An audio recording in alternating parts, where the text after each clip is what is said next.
Oh my God, chicken எப்படி வெந்திருக்கு பாருங்க. இங்கே பாருங்களேன், அப்படி எப்படி தனித்தனியாக வருது, அவ்வளோ சாஃப்டாக இருக்குது. சூப்பராக மணக்க மணக்க நம்ம ஸ்பெஷல் சிக்கன் பிரியாணி ரெடி ஆயிடுச்சு. இன்னைக்கு நான் செஞ்சுருக்கிறது பார்த்தீங்கன்னா செட்டிநாடு மசாலா டைப்பில் கொஞ்சம் என்னோட ஸ்டைலும் கலந்து செஞ்சுருக்கேன். அது ரொம்பவே பிரமாதமாக இருக்கும். இந்த பிரியாணி இப்போ நான் எப்படி செய்கிறேனோ அதே மெத்தடில் செய்யுங்க. இதுவரையிலும் நீங்கள் செய்யாத சுவையாக இருக்கும். நீங்கள் மட்டும் இந்த பிரியாணி செஞ்சு பாருங்க, அப்படியே வீடு வரைக்கும் இல்லைங்க, தெரு வரைக்கும் வாசடிக்கும். பார்க்கும்போதே சாப்பிடணும்னு தோணுதில்ல. எப்படி தழுதல்னு கொதிக்க பாருங்க. சீரக சம்பா அரிசியில் பிரியாணி செஞ்சால் எப்படி இருக்குன்னு நான் சொல்லி தான் உங்களுக்கு தெரியணுமா என்ன? பிரியாணினா இப்படி தான் இருக்கணும்னு எல்லாரும் பாராட்டுவாங்க. இனிமேல் செட்டிநாடு பிரியாணியை இந்த ஸ்டைலில் நான் போட்ட மசாலாவோடு செஞ்சு பாருங்க, அவ்வளோ அஸ்தலாக இருக்கும். பிரியாணியே பிடிக்கலன்னு சொல்லுவாங்களா, அவங்களுக்கு இந்த மாதிரி செஞ்சு கொடுங்க. இனிமேல் இந்த பிரியாணி வாழ்க்கையில் மறக்கவே மாட்டாங்க.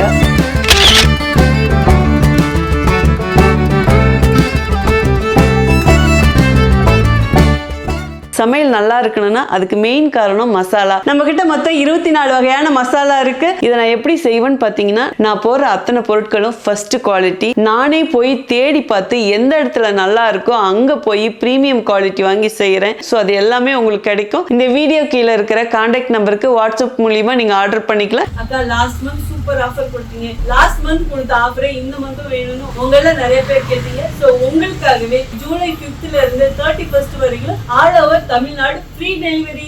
அது மட்டும் கிடையாது, கர்நாடகாவுக்கு ஃப்ரீ டெலிவரி இருக்கு. ஆனா 1 kg and above ஆர்டர் பண்ணுங்க. இந்த ஆஃபர் மறக்காம எல்லாரும் பயன்படுத்திக்கோங்க. இதுக்கப்புறம் இந்த ஆஃபர் வருமா இல்லையான்னு எனக்கே தெரியாது. நம்ம எதுக்காக சம்பாதிக்கிறோம்? சாப்பிட்றதுக்காக தான். ஆனா நம்ம சாப்பிட்றது ஆரோக்கியமா இருக்கணும். ஸோ நமக்கு ஆரோக்கியம் தாங்க ரொம்ப முக்கியம். Hi friends, welcome to cook with Sangeetha. இன்னைக்கு நம்ம பார்க்க போறது ஸ்பெஷல் சிக்கன் பிரியாணி. வீடியோக்குள்ள போறதுக்கு முன்னாடி நம்ம சேனல் யாரெல்லாம் என்ன சப்ஸ்கிரைப் பண்ணலையோ சப்ஸ்கிரைப் பண்ணுங்க. ப்ளீஸ் கீழே இருக்கிற பெல் பட்டன்ல மறக்காம ஆள் கொடுங்க. அப்பதான் நான் போற வீடியோ உங்களுக்கு உடனே வரும். இப்ப எப்படி செய்யறதுன்னு பார்க்கலாம்.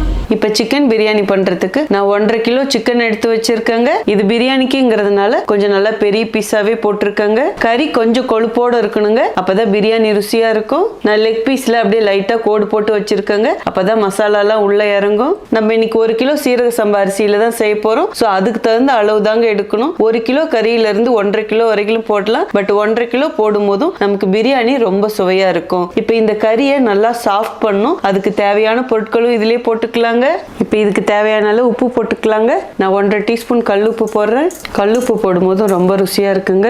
அடுத்தது 200 ml தயிர் எடுத்து வச்சிருக்கேன். இப்போ இதுலயே ஊத்திடலாம். நல்லா கொஞ்சம் கட்டியான தயிரா இருக்கணுங்க. அதே மாதிரி தயிர் ரொம்ப புளிச்சிருக்க கூடாது. இப்போ எல்லாத்தையும் ஒன்று சேர்த்து மிக்ஸ் பண்ணிக்கலாங்க. இதுல வேற எந்த பொருளுமே போட வேண்டாம். இந்த தயிர் உப்பு 2 போடும்போது சிக்கன் ரஃபா இல்லாம ரொம்ப சாஃப்டா இருக்குங்க. அதே மாதிரி சிக்கன் கழுவும் போது அதுல 2 to 3 டீஸ்பூன் தயிர் போட்டு நல்லா கழுவிட்டு தண்ணி வடிச்சிட்டு எடுத்தீங்கன்னா உங்களுக்கு சிக்கன்ல இருக்கிற கவுச்சி ஸ்மெல்லாம் போயிடுங்க. ஒவ்வொரு பிரியாணியும் ஒரு மெத்தட் செய்யறது. இந்த பிரியாணி இப்ப நான் எப்படி செய்யறேனோ அதே மெத்தட்ல செய்யுங்க. இதுவரையிலும் நீங்க செய்யாத சுவையா இருக்கும். இந்த அளவுக்கு நல்லா மிக்ஸ் பண்ணா போதுங்க. இப்போ இது க்ளோஸ் பண்ணி வச்சிடலாம். நல்லா ஒரு 20 நிமிஷம் ஊறிக்கிட்டே இருக்கட்டும். இது அப்படியே ஒரு பக்கம் எடுத்து வச்சிடலாங்க. இப்போ ஸ்பெஷலா ஒரு மசாலா பொடி பண்ணுங்க. அதுக்கு தேவையான பொருட்கள் என்னன்னு பார்த்தலாம். மீடியம் சைஸ் 4 பட்டை, 7 கிராம்பு, அன்னாசி மொட்டு 1.5 எடுத்திருக்கேன். ஜாதி பத்திரியில இருந்து கால்வாசி எடுத்திருக்கேங்க. அடுத்தது கொஞ்சமா ஜாதிக்காய். இந்த ஜாதிக்காய் மட்டும் அதிகமா போட்டீங்கன்னா கசப்பு தன்மை வரும். ஆனா இது அளவா யூஸ் பண்ணா பிரியாணிக்கு அவ்வளோ ஒரு மனமா இருக்கும். இப்ப நான் சொன்ன பட்டை, கிராம்பு, அன்னாசி மொட்டு, ஜாதி பத்திரி, ஜாதிக்காய் இது எல்லாமே அளவு கரெக்டா இருக்கணும். இது அதிகமாச்சுன்னா பிரியாணி கசப்பு தன்மை வந்துடும். ஸோ கொஞ்சமா போடுங்க. அடுத்தது கருப்பு ஏலக்காய். கருப்பு ஏலக்காய் இருந்தா ஒண்ணு போடுங்க, இல்லைன்னா வேண்டாம். இதோடைய நார்மல் ஏலக்காவும் எடுத்து வச்சிருக்கேங்க, 7 நம்பர். அடுத்தது கொத்தமல்லி 2 டீஸ்பூனு, மிளகு 1.5 டீஸ்பூனு, சோம்பு 1 டீஸ்பூனு, சீரகம் 1 டீஸ்பூனு, உலர்ந்த வெந்தயக்கீரையும் 1 டீஸ்பூனு. உலர்ந்த வெந்தயக்கீரை ரொம்ப அதிகமா போட்டீங்கன்னா கசப்பு தன்மை வந்துடும். கொஞ்சமா போட்டா ரொம்ப வாசனையா பிரியாணி சூப்பரா இருக்குங்க. அடுத்தது கல்பாசி. கல்பாசி பாத்தீங்கன்னா கொஞ்சமா எடுத்துக்கோங்க, ஒரு 1 டீஸ்பூன் ஆகுற அளவுக்கு. இதுவும் பிரியாணிக்கு நல்ல ஒரு ருசியும் மனமும் கொடுக்கும். இப்போ இது எல்லாத்தையும் மிக்ஸி ஜார்ல போட்டுக்கலாங்க. இதுல நான் பிரியாணி இலையே போடல, அதை நல்லா கவனிச்சிங்களா? ஏன் அது எப்போ போடணுங்கிறத அந்த டைமுக்கு நான் சொல்றேன். இப்போ இது கொரகொரன்னு பொடிச்சு எடுத்துட்டு வந்துடுறேங்க. கொரகொரன்னு அரைச்சாச்சுங்க. இந்த மசாலா ஒரு பிளேட்ல கொட்டிடலாம். இந்த மசாலா தான் நம்ம பிரியாணிக்கு அவ்வளோ ருசி கொடுக்கும். ஆனா இந்த மசாலா அதிகமாச்சுன்னா நம்ம பிரியாணியே அவுட்டுங்க. இப்போ இந்த மசாலாவை அப்படியே ஒரு பக்கம் வச்சிடலாம். அடுத்தது அரிசி ஊற வச்சுக்கலாங்க. நான் 1 கிலோ சீரக சம்பா அரிசி எடுத்து தண்ணி ஊற்றி நல்லா ஒரு வாட்டி கழுவிட்டு அதுக்கப்புறம் தண்ணி ஊற்றி எடுத்து வச்சிருக்கேங்க. இந்த அரிசி குறைஞ்சது ஒரு 20 நிமிஷமாவது ஊறணும். அப்பதான் நமக்கு சாதம் நல்லா இருக்கும். இப்போ நான் செய்யற இதே மெத்தட்லயே சீரக சம்பா அரிசியிலையும் செய்யலாம், பாஸ்மதி அரிசியிலையும் செய்யலாங்க. தண்ணி அளவு வீடியோவில் நான் அந்த டைமுக்கு சொல்றேன். 2 அரிசிக்குமே ஒரே அளவு தான் தண்ணி. இப்போ இந்த அரிசி ஊறட்டுங்க. அப்படியே ஒரு பக்கம் வச்சிடலாம். இப்போ பிரியாணி செய்ய ஸ்டார்ட் பண்ணிடலாங்க. அதுக்கு ஸ்டவ் ஆன் பண்ணி ஒரு பாத்திரம் வச்சுட்டேன். தேவையான அளவு எண்ணெய் ஊற்றிக்கலாம். இந்த பிரியாணியோட ஸ்பெஷலே தேங்காய் எண்ணெயில் செய்யறது தாங்க. உங்களுக்கு பிடிச்சா தேங்காய் எண்ணெயில் செய்யுங்க, அப்படி இல்லைன்னா கடலை எண்ணெயிலையும் செய்யலாம். தேங்காய் எண்ணெய் நான் 150 ml ஊற்றிருக்கேங்க. அடுத்தது கொழுப்பு நான் கொஞ்சம் எடுத்து வச்சிருக்கேங்க. இது வந்து மட்டன் கொழுப்பு. எனக்கு சிக்கன் கொழுப்பு பிடிக்காது, அதனால நான் மட்டன் கொழுப்பு போடுறேன். மட்டன் கொழுப்பு போடும்போதும் பிரியாணிக்கு ரொம்ப சுவையா இருக்கும். உங்ககிட்ட இருந்தா போடலாம், இல்லைன்னா இதை அப்படியே ஸ்கிப் பண்ணிடுங்க. பட் இது போடும்போது பிரியாணி அவ்வளோ ருசியா இருக்கும். நான் இந்த மட்டன் கொழுப்பு பார்த்தீங்கன்னா ஒரு 2 கைப்பிடி எடுத்து வச்சிருக்கேங்க. கிட்டத்தட்ட இது ஒரு 50 to 70 கிராம் வருங்க. இதிலே போட்டுடலாம். இந்த கொழுப்பை எண்ணெயிலே நல்லா கரையிற வரைக்கும் வதக்கணுங்க. அடுப்பணல் மீடியமாவே இருக்கட்டும். கொழுப்பு நல்லா செவக்க ஆரம்பிச்சிருச்சுங்க. இந்த அளவுக்கு வதக்கிட்டா போதும். இதிலே மீதி தேவையானதும் போட்டுக்கலாம். சின்னதாக 3 பிரியாணி இலை போட்டுக்கலாம். ஸோ பிரியாணி இலை போட்டு நம்ம மசாலாவில் அரைச்சோமா கசப்பு தன்மை வருங்க. அதனால இப்படி போட்டாலே போதும். இதில் வேற எந்த மசாலாவும் போட வேண்டாம். அடுத்தது பெருசா பெரிய வெங்காயம் 3 எடுத்து அதை இந்த மாதிரி மெலிசா ஸ்லைஸா கட் பண்ணி வச்சிருக்கேங்க. இது கிட்டத்தட்ட 400 கிராம் வெங்காயம் இருக்குங்க. இப்போ இதிலே கொட்டிடலாம். அடுப்பணல் மீடியமா வச்சு இந்த வெங்காயத்தை நல்லா செவக்க வதக்கலாங்க. வெங்காயம் கொஞ்சம் நிறைய போடணுங்க. அப்பதான் பிரியாணி ட்ரையா இல்லாம ஜூசியா டேஸ்டா இருக்கும். நான் விடாம கிளறி கொடுத்துக்கிட்டே தாங்க இருக்கேன். முக்காவாசி செவந்துடுச்சு, இன்னும் கொஞ்சம் செவக்கட்டுங்க. இந்த வெங்காயம் இப்படி நல்லா செவந்தாதான் பிரியாணிக்கு நல்ல ஒரு டேஸ்ட்டும் மனமும் வருங்க. நம்ம சாப்பிடும் போது வெங்காயம் மெல்ட் ஆயிருக்கணும். வெங்காயம் இருக்கிறதே தெரியக்கூடாது. வெங்காயம் இந்த அளவுக்கு நல்லா கோல்டன் கலரா வதங்கினா போதும். இதிலே மீதி தேவையானதும் போட்டுக்கலாம். 6 பச்சை மிளகாய் போட்டுக்கலாம். ஒரு கைப்பிடி புதினா இலையும் போட்டுக்கலாம். கொத்தமல்லி இலையும் ஒரு கைப்பிடி போட்டுக்கலாங்க.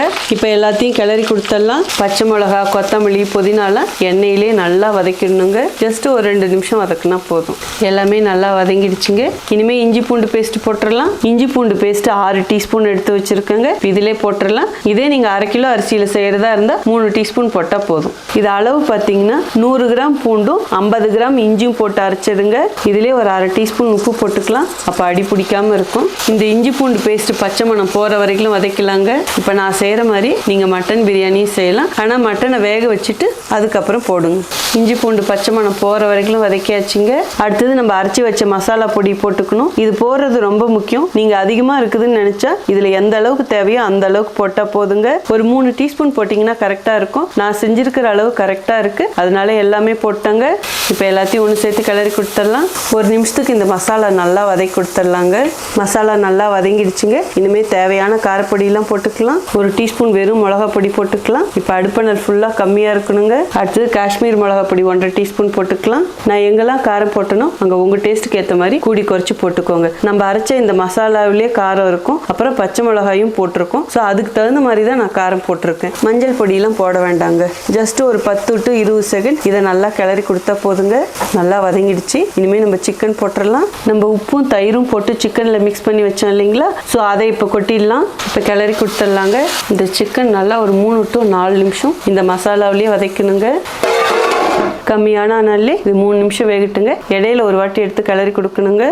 தக்காளி போடுறதுக்கு முன்னாடி சிக்கனை இந்த மாதிரி நல்லா வதக்கிட்டோமா சிக்கன் சாஃப்டாக வெந்துருங்க. நம்ம ஏற்கனவே தயிர்லையும் ஊற வச்சிருக்கோம், அதுவும் நல்லா சிக்கனை சாஃப்ட் பண்ணிடும். ஸோ சிக்கன் வேகிறதுக்கு ரொம்ப நேரம் ஆகாது. சிக்கன் நல்லா வதங்கிடுச்சுங்க. எண்ணெயும் கசி ஆரம்பிச்சிடுச்சு. இனிமேல் நம்ம தக்காளி போட்டுடலாம். நான் தக்காளி பழமாக பெருசாக 4 தக்காளி எடுத்து இந்த மாதிரி மெலிசாக கட் பண்ணி வச்சுருக்கேங்க. இது கிட்டத்தட்ட 400 கிராம் வரும். இதிலே கொட்டிடலாம். இப்போ கிளறி கொடுத்துடலாங்க. இன்னும் ஒரு 4 நிமிஷத்துக்கு வதங்கணுங்க. தக்காளியில் இருக்கிற தோல்லாம் கழுந்து நல்லா அப்படியே கிரேவி பக்குவத்துக்கு வரணும். நான் இடையில எடுத்து 2 வாட்டி கிளறி விட்டேங்க. பாருங்க, தக்காளி நல்லா வதங்கிடுச்சு, எண்ணெயும் கசிஞ்சிடுச்சு. இதோட கலர் பார்த்தீங்களா? ஸோ நம்ம அரைச்ச மசாலா இருக்கே, நிஜமா சொல்கிறேன், அது வேற லெவல் டேஸ்ட் கொடுக்கும். ப்ளீஸ் நான் சொன்ன மாதிரியே சொன்ன அளவுகளோடு ட்ரை பண்ணுங்க.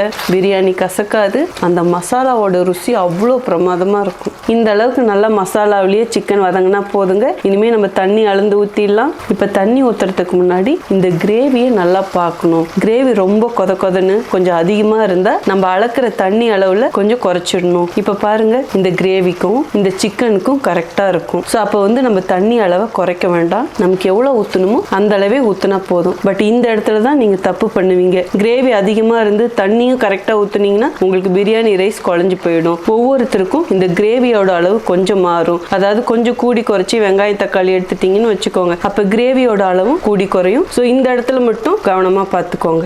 இந்த கிளாஸில் தாங்க நான் அரிசி எடுத்தேன். இதில் 4 கிளாஸ் அரிசி எடுத்தேன். 1 கிளாஸ் அரிசிக்கு 1.5 கிளாஸ் தண்ணி ஊற்றினா கரெக்டாக இருக்கும். அப்போ 4 கிளாஸ் அரிசிக்கும் 1.5 கிளாஸ் கணக்கில் 6 கிளாஸ் தண்ணி அளந்து அதை கொதிக்க வச்சிருக்காங்க. இப்போ இதிலே ஊற்றிடலாம். சப்போஸ் உங்களுக்கு கிரேவி அளவு அதிகமாக இருந்ததுன்னா 1/2 கிளாஸ் தண்ணி குறைச்சிங்கனாலும் கரெக்டாக இருக்கும். நான் கரெக்டான அளவு ஊற்றிருக்கேன், ஏன்னா கிரேவி அளவு கரெக்டாக இருக்குது. இப்போ தேவையான அளவு உப்பு போட்டுக்கணுங்க.